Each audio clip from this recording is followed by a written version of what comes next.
الله الرحمن الرحيم الحمد لله رب العالمين والصلاة والسلام على رسوله الكريم أما بعد فقد قال الله تعالى في القرآن المجيد والفرقان الحميد أعوذ بالله من الشيطان الرجيم بسم الله الرحمن الرحيم قل هو الله أحد الله الصمد لم يلد ولم يولد ولم يكن له كفوا احد.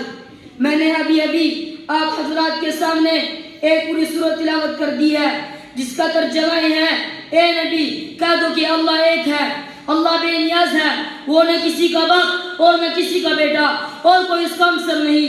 کیا یہ حقیقت نہیں ہے کہ جب ہم تاروں بھرے آسمان، چوڑی چگلی زمین، اتھاہ سمندر، اونچے پہاڑ اور بہتے دریا دیکھتے ہیں تو بے سخت خیال آتا ہے کہ ان کا کوئی خالق ہے، کوئی ہے جس نے ان چیزوں کی تخلیق کی ہے.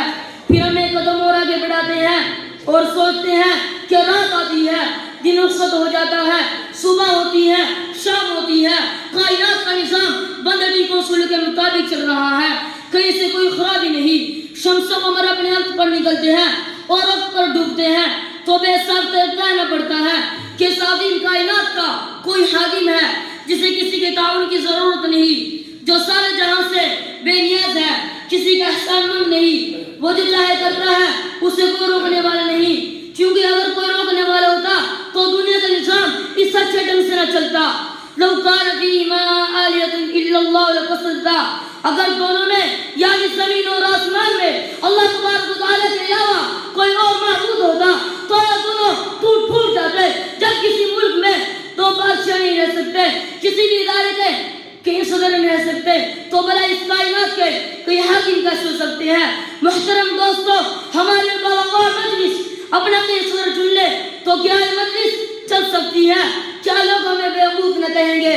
تعجب ہے ان لوگوں پر جو سارے جہاں کے صدر مانتے ہیں، کوئی باپ بیٹا اور روح القدس کا نظر تراشے ہوئے ہیں اور کوئی ہزاروں دیوی اور دیوتا کو پرمیشور کا ساجد بناتا ہے. مگر بڑا افسوس کی بات ہے کہ لوگ انہیں بیوقوف کہتے ہوئے ہچکچاتے ہیں. میں اپنی تقریر کو شعر کے ساتھ ختم کرتا ہوں.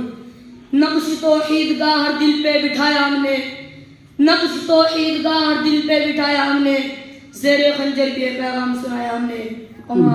ماشاءاللہ سبحان اللہ. اس کے بعد